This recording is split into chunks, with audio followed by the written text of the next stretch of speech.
Thank you so much for that talk. If anyone has any questions regarding the science, feel free to either ask aloud now or just enter in the chat. And if not, then we can go into the Q&A segment where we have some pre-submitted questions. What are your thoughts on open access journals and making science available to taxpayers?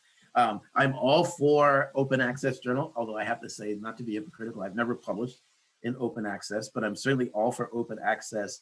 And I certainly, for the donors and others who've supported my work, have paid to have the paywalls removed from most of my work from PNAS, for example, so that people can get access. But that's just part of the problem, right? Because we speak a different language. We as scientists, the we that I mean, and we also have to find a way to make science publicly accessible. We have an obligation as academics to do that. And the problems that we're going to have by not doing that are being played out right now. The number of things I read on Facebook about COVID, for example, that, oh, they're wrong and scientists don't know and scientists keep changing their mind, because you have people who are not a part of the academic or part of the scientific process watching us, one, trying to discover the origin of COVID, trying to understand how COVID's spreading, and now two, trying to get the public to understand what an RNA vaccine is, and that RNA vaccine is not manipulating DNA and changing your DNA. And I think the reason that we're seeing these kinds of problems is that we as scientists haven't done a good job at translating science to the public. Even when I talk to other endocrinologists, each person in each lab has a jargon that sometimes you have to translate. Now start trying to translate that to people who at best might have a high school science background. So it's not just open access journals is important, but it's also we have to find a way. In my own case, two other people have written, I had copies here, but I don't know. Two other people have written kids' books about my work, one aimed at about the middle school level and another that's targeted to 5 or 6 year olds to try to inspire 5 or 6 year old children of color to consider science and go into science. So that's one possibility. Well, I have a question actually. I don't know if you mentioned, I don't think you did, but as of now, have companies decided to kind of reduce their use of atrazine based on you and other scientists' research, or has there really not really been much movement with that so far? Well, companies aren't going to reduce their use because it's, as I said, it's the #1 selling product for the largest chemical company in the world. So they're not going to reduce use. They're fighting to actually keep it on the market. And in fact, they once it was banned in Europe, they literally stuck another carbon on and sent a similar compound to replace it in Europe. What has happened is the EPA has finally issued a document for stuff that I told them 20 years ago, saying that atrazine is a reproductive hazard. In California, under Prop 65, atrazine is listed and regulated, and it recently, as of a couple months ago, has been banned in Puerto Rico, Alaska, and Hawaii because of the higher risk of being an island community.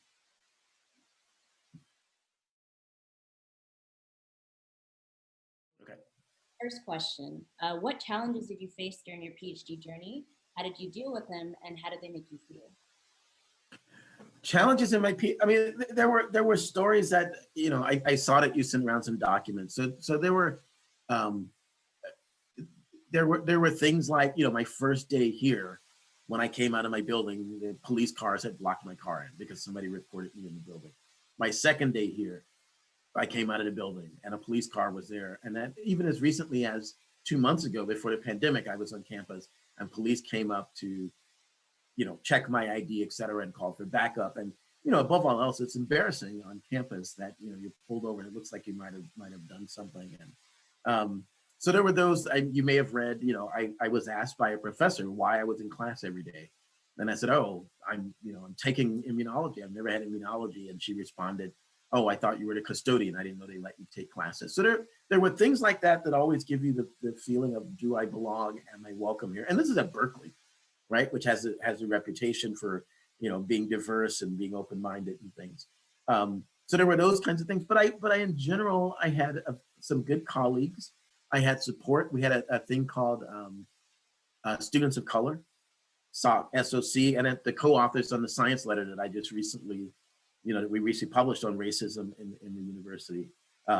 they were all part of that group, Scientists of Color, and we all supported each other. And we could all share stories like that and help us and help get through it. So I almost feel like saying, the standard racism, the standard implicit bias. I felt all of that. Okay. Second question. After all of the challenges that you faced, were you discouraged from joining academia? Why or why not? I wasn't discouraged from joining academia because it was my dream. And I was like, no matter what, I'm not giving up on my dream. And it was the idea of being a professor, the idea of being able to, dress up in my waders and my headlamp and go to Africa and to that was my dream. And nothing ever. I think I said in my graduate student and my personal statement when I applied to graduate school is that no matter what challenges I face, I know that I would never fail, because to fail, you have to give up. And I knew that I would never do that no matter what. The other thing that really excited me when I started was, I used to say that I worked with students so that I could get my science done, but it very rapidly became I did science so that I could work with students, because I remember the experience that I had as an undergraduate and having a professor who believed in me. In fact, if it wasn't for my wife, who I met in college, and this one professor who took me in as a freshman, I would have dropped out of Harvard. In fact, my third semester, I enrolled at the last minute, and the main reason I enrolled was so that I could continue going to classes with my wife. And the other main reason I enrolled is that my professor said, you're going to be a scholar one day, and that he would support me no matter what. And so being able to give that back, being able to take, in many cases, several of the students I initially took in my lab were students who were being kicked out of scholarship programs because their GPAs had dropped. And my view was, how do you tell somebody they're a scholar, and then when they need you most, you drop them? So many of my first students were students like that, who like myself, may have dropped out. And as I got further along in my career, realized that somebody once asked a colleague of mine, how bad would things have to get to make you leave? And he said, no such thing. Because the worse things are, the more I know I have to be here. Because if I leave, then there's nothing left to stop things from getting even worse. Wow, okay. I think you basically answered this next question already. It's just asking, with all the inequality and hardships for BIPOC that still exist in academia, what was a driving force that made you want to stay and continue your career as a university faculty member at Berkeley? Yeah, all that. I don't give up. and I can look back now and see so many students that I've worked with doing so many great things that I would never give that up for all the reasons that we've already discussed. Right. Next question. If you could go back in time to when you were a graduate student and tell yourself one thing, what would it be? I wouldn't do it. And I wouldn't do it because for all the things that I wish I'd done, or maybe I should have done this, I learned from all of those things. For all of the things that if I would tell myself, well, avoid this person or avoid that, for all of those negative people I interact with and all of those negative situations that I was in, I learned how to deal with what I'm dealing with now. So I wouldn't. There's not a thing I would tell myself. Okay. Next question. What do you wish your colleagues would have done differently to support your training, development, and success up to this point in your career? So I have to say that most, like my advisor, even though he wasn't the most politically correct person, I have to say that I had good training and I had good people and I had good support. And even though my advisor might have been the one to say, oh, forget all this race stuff, a scientist is a scientist. And, even though he would have not, at the time, would not have acknowledged it, he was still there. And in terms of the academic training and in terms of the science, and when I really did make a point to say, look, here's what I'm dealing with. Even though he didn't understand it, he would acknowledge that I was dealing with it.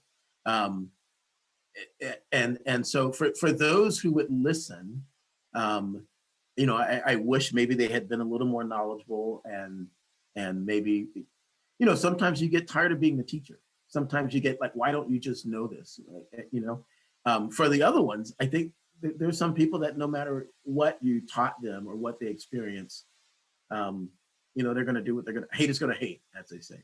right? And so for the other people that I've had negative interactions with, I don't think there's anything that would have made them different, because I don't think that that there's some people I mentioned in my letter. I don't mind calling people out. I think they don't feel like they did anything wrong, and they don't feel like there's anything different that they should have done. You know. Right. And we have a follow-up question in the chat.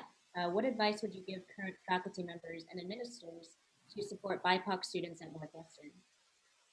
I think first and foremost, listen, and don't be, as a person of color, as a Black person who has worked with, Vietnamese, Latinx, don't assume that your minority experience is going to be like everybody else's. Don't think, oh, I know how it is. And so being a Black scientist is not going to necessarily mean that I know what it's like to be a Vietnamese woman from an immigrant family, first generation. So listen, there are parallels, and certainly you will understand what it is to be marginalized, what it is to look around the classroom and be unique, but to listen to what those experiences are, and don't assume. Even other, half of the Black male PhDs in my department have come out of my lab. And in fact, that's interesting, because that can be some of the most difficult people to mentor, I found, in part because I think there's an underlying, like, I can't let Tyrone down. So there's a reluctance to talk about when you're having issues and talk about problems, because there's this feeling of, I think, I can't let him down. I can't let him know that I'm having a tough time. So listen and ask, ask without intruding, without invading privacy. Constantly ask, because a lot of times students won't, for a variety of reasons, won't say anything, and they'll keep struggling on their own. That's an interesting perspective. We also have another question in the chat. Did you ever doubt your dream to research frogs? And if so, why? What brought you back to your goals? The only doubt I had was, I think when I was entering college, I didn't know what it was. I didn't know what you do if you're a little boy who likes frogs. And I always say I turned my disadvantages into advantages. Because I was on work study and financial aid, I had to get a job. I got a job in a lab that was just washing test tubes. But from that job, I met another professor who was working on frogs. And so the doubt was that I didn't know what you did. And then once I was there, because as an undergraduate, all I knew was that, professors teach. I didn't know that there was this whole world, going around in laboratories and things. I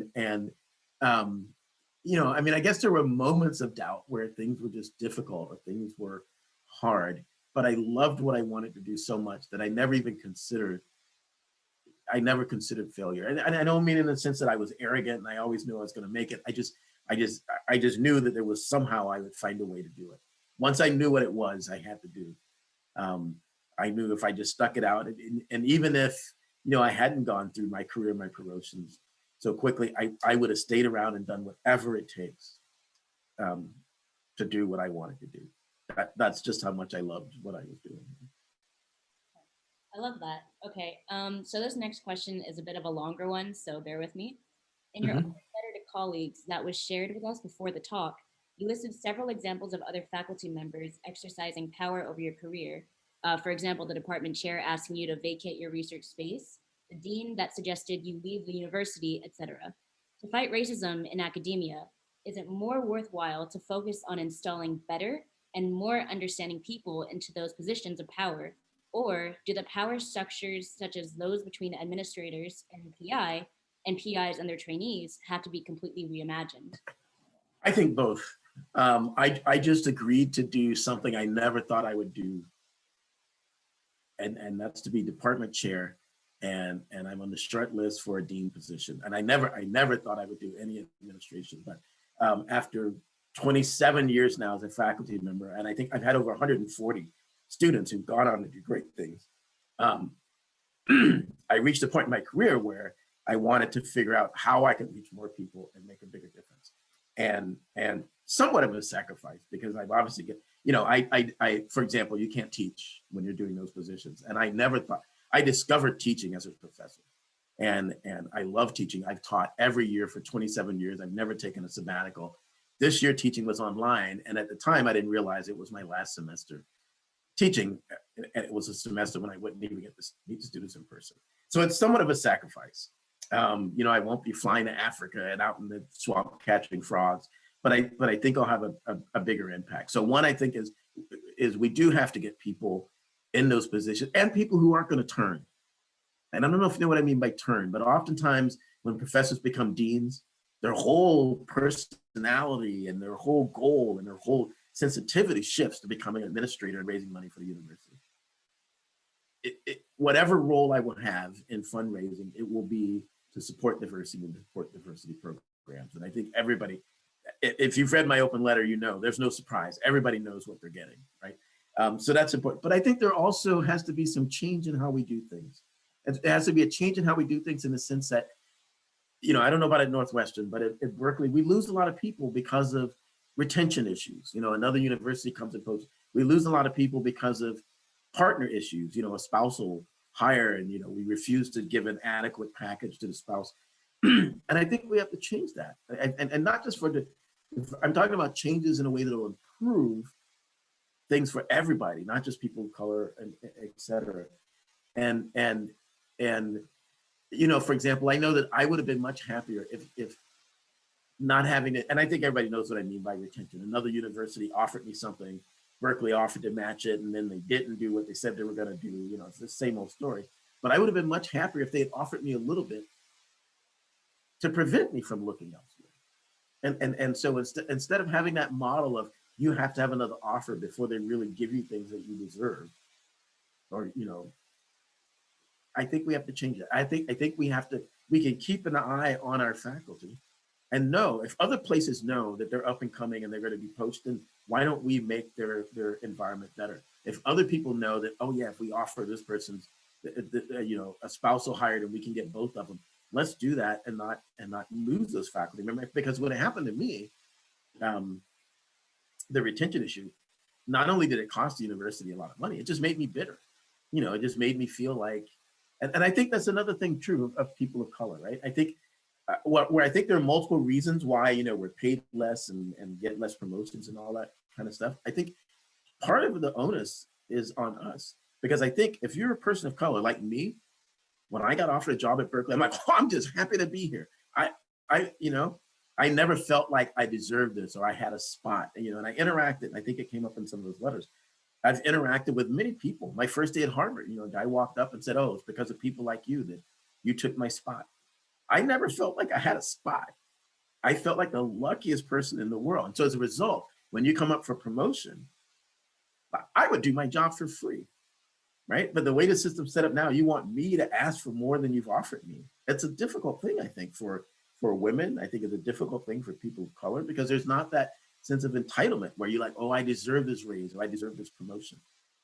So I think we need both more sensitive people in those admin positions, but I also think we need to change our policy and how we treat people, how we treat faculty members, and make them want to be in a place. Let's stop them from wanting to look elsewhere. That's really, I think that might give a good segue into the next question. So what are some of the most common ways that, in quotes, well-meaning scientists might reinforce or perpetuate systemic racism? I didn't hear the last part. What are some of the most common ways that well-meaning scientists might reinforce or perpetuate systemic racism? Oh, geez. I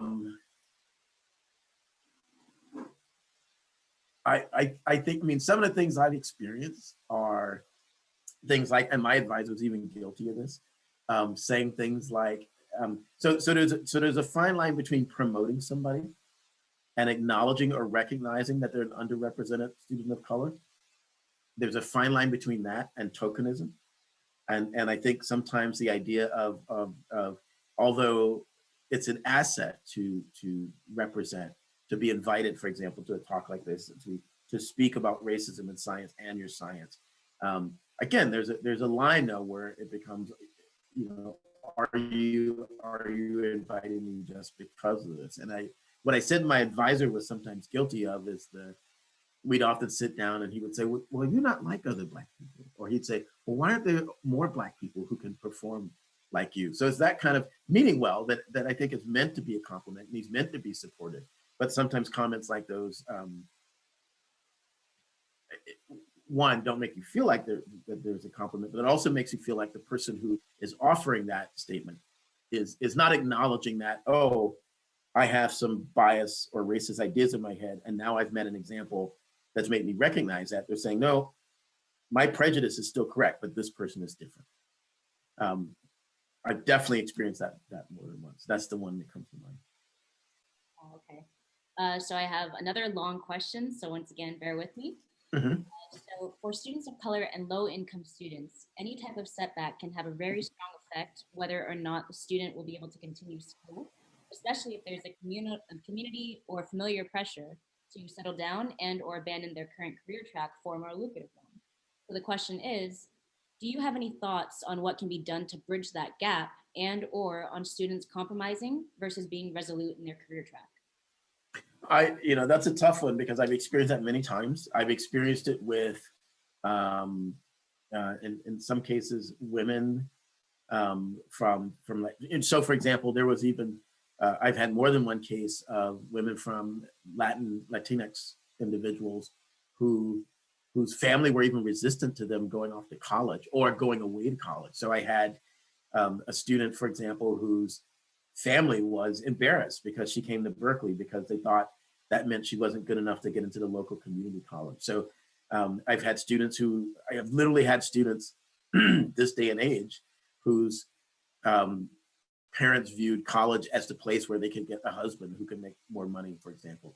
And I've certainly had cases of students who on financial aid have not only their kids, but also supporting siblings or supporting family members. And so a financial setback meant that, and especially in the time of COVID, I had a student who has 6 siblings and parents and a grandmother in the household. One of them got COVID, so the whole house got sick. And so that was had a huge impact on her ability to stay in school because she had to move back home, which of course meant that she got COVID. So that's a difficult one. In my case, I'm lucky enough that I've obtained an endowment, and so some of it's just a matter of making being able to make financial contributions that can assist. Um, when I first started out, because I didn't have the funding, students had to volunteer, at least when they started the lab. So being able to get funding and support for those students is one way. Being able to sit down with the student and have conversations. And like I said, not pretending that I know what it's like to be a Vietnamese, person, immigrant from low income family, but being able to, at least where you can meet, because I myself, came from a low income first generation background. I'm still supporting my parents and a brother. So I can understand where some of those obligations become difficult. So being able to talk to and encourage and relate to the student is important. And in many cases also, I've actually made connections with the parents and with the family and can talk about what's needed and what kind of support is needed and where the students is going to go. I've also had cases where I couldn't interact with the family. I've had more than one case where the family like refused to talk to me because I was a Black man. Um, but I can give you several examples of that. But it's a difficult case, right? It also means that the student has to be comfortable enough with you to share that and have that conversation, or that the family has to be comfortable enough to share and have that conversation with you as well. And I think the financial situation is also helpful if you're able to help students in that way. Wow, okay. All right, so next question. Where do you think that BIPOC students are held back from entering academia? Is it at the level of PhD admissions or well before? And then a follow-up question to that is, where do you believe that the changes are most necessary to increase this representation? Oh, gee, that's hard. I think that some of the problems are so systemic that they're hard to identify. And I'm working with this in a committee on campus now. Because you could argue that that there are not that many students of color who will take the classes or who are on that track, and there's a component or a group of people that will argue, well, they're more interested in medical school, and it is true with regards to the numbers that the medical schools do slightly better than students going into graduate school in terms of the numbers. But the reason I say the problem is systemic is well, and sorry, let me back up. And some of that might be that in the minority community, that in my family, for example, for years, my dad described me as a medical doctor. And at first I was like, is he embarrassed at what I do? And then it came to me that he understood what I did, but he didn't think that other people would understand it. So he would tell people, oh, my son's a medical doctor, to try to get them to understand that what I was, that I was doing something important. So there's that kind of thing that we have to get over as well, that to get people to, and as I said, when I went into college, I didn't know what options there were. I was pre-med until I started working in a lab and realized what it is I really wanted to do, just because I didn't know. So that's part of it. So that's part of the issue as well. But the reason I say it's systemic is also once you're in college, um, it's it's not inviting to you. When you look around at the professor, I'm the only, as far as I know, I'm the only Black life sciences professor in the history of the University of California, Berkeley. And if you've never sat in an audience and seen somebody else that looks like you, or sat in a classroom and seen somebody who looks like you, or seen somebody who's talking about things that are relevant to you, that are talking about the impacts of science on the Black community, or the accomplishments of Black people working in science. If you're not seeing that, right? So even if you come into the university not knowing that that's an option, if you're not seeing that, you're not seeing that an invitation to come in and do that, then that's a part of the problem as well. And it's easier for the administrators, the powers that be, to say, well, students don't want to do this. But if you're not creating an environment, an atmosphere in the classroom that makes students want to come do what you're doing, then it's also your problem. And that's one of the things that I'm working on with the committee and UC Berkeley right now, is to develop a course for incoming freshmen targeted at people of color, first gen and immigrant people, and to challenge each department to appeal to students and try to attract those students to those departments by things like talking about the accomplishments of people of color in science, talking about the impact of science on people of color, things that would attract students to those areas and attract students to various graduate schools and other opportunities. Okay. And so I think the problem is systemic. It's all that. It's happening at the undergraduate level. It's happening at the graduate level. got it. Okay. And a follow-up question to that, given the state of academia now, and in parentheses, not how we would like it to be, but how the current culture is right now, would you recommend BIPOC students to pursue a graduate education? I would. I only hesitate. I only hesitate because now it's difficult times for everybody, not just people of color. But I would for several reasons. One is I'm lonely. I need y'all. I need somebody. And two, the more people we get in those positions, the more people that we will be able to attract. So I would, but I would do that in, I haven't, for example, participated in recruiting for Berkeley in a long time because I've been uncomfortable encouraging people to come here because it's not the most comfortable place. And so I would encourage you also to find a place that's going to be a nourishing place that you're going to have to fight at some point, but it's not necessarily that you should have to start that fight as a graduate student.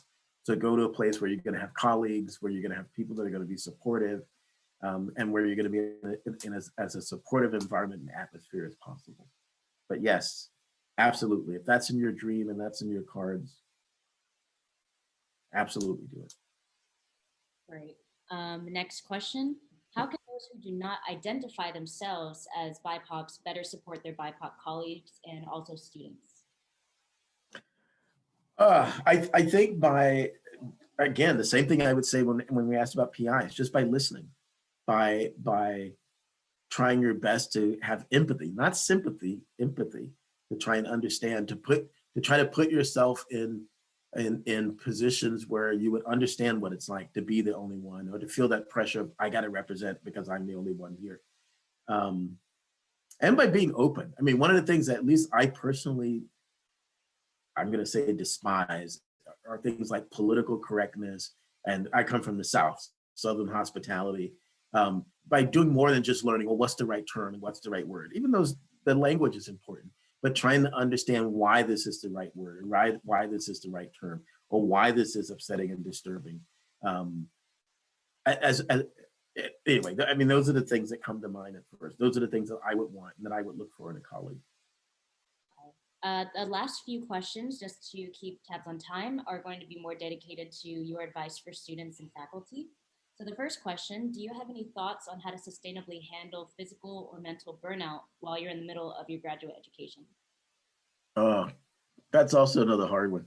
I mean, I personally, and I feel hypocritical trying to answer it because I personally have had, I call them episodes, um, and of what's probably depression. And I think for some people from some ethnic groups, it can be really difficult. I know in the Black community and where I grew up, mental health is like you don't talk about seeing a counselor or seeing a therapist, or and you have to um, and I think I'm over that. But I think because I didn't grow up in a culture and a family where, if you had a toothache, you go to the dentist.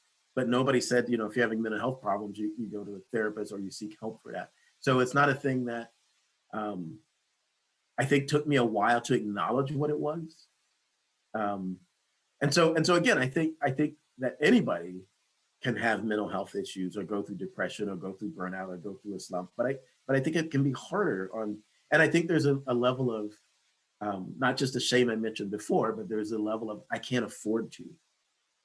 I can't afford to go through this right now. That I already have these, this pressure on me that I think can make it worse. Um, so maybe having people that in all three of my cases, I ended up having somebody that I connected with and that I didn't necessarily talk about. Yeah, I'm going through this right now, but just somebody to hang out with and to somehow get me through it. And in one case, it was a former student. Um, and we're still just great friends.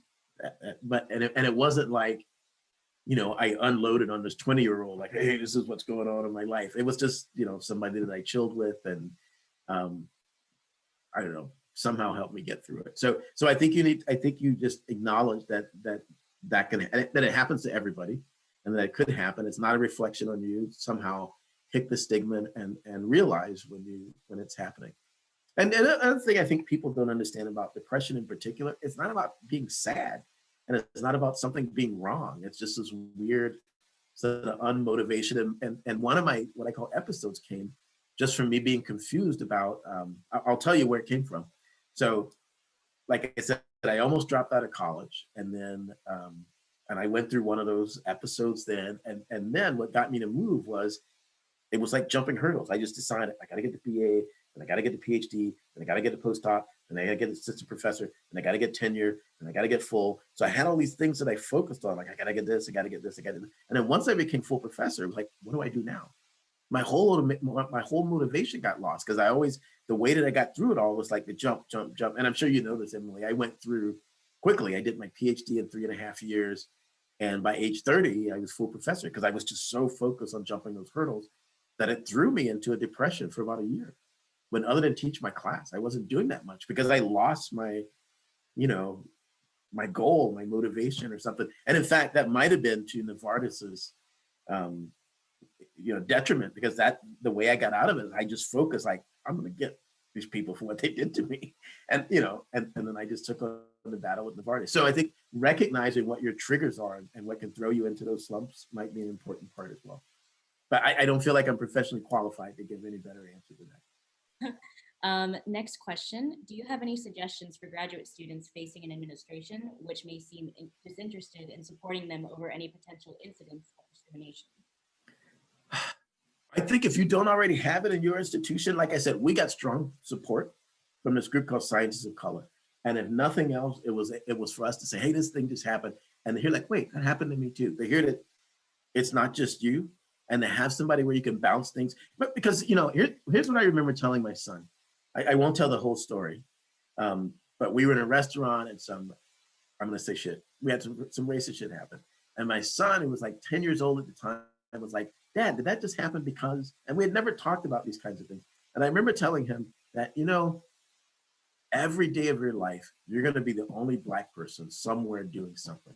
And every day of your life, something will happen to you that doesn't happen to anybody else. And every day of your life, you will have to ask, did that just happen to me because I was Black? And every day of your life, if the answer is yes, you'll have to decide, is now the time that I do something about that? And having a group of people where you can run by, hey, this thing just happened to me.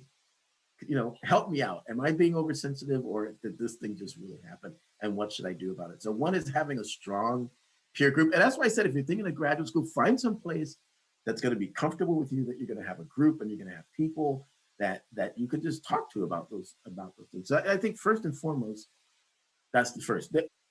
Okay.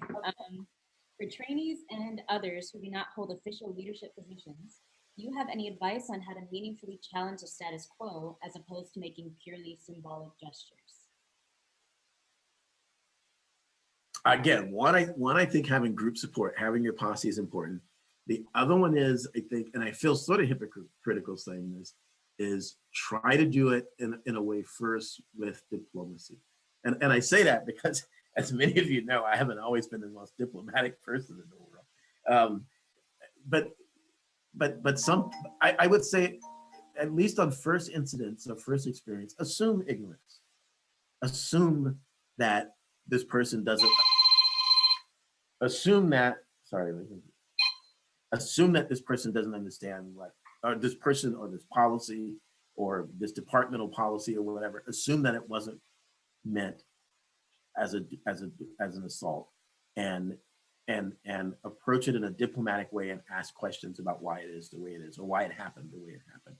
And again, I think having support, having a group of people to talk it through and to walk through, I think is also very important. Okay, and very last question. What has been your personal favorite moment on your journey thus far?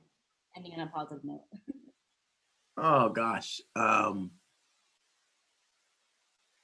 probably really watching students get where they want to go, because I know how good that felt for me, and being able to be a part of seeing other people see their dreams come true.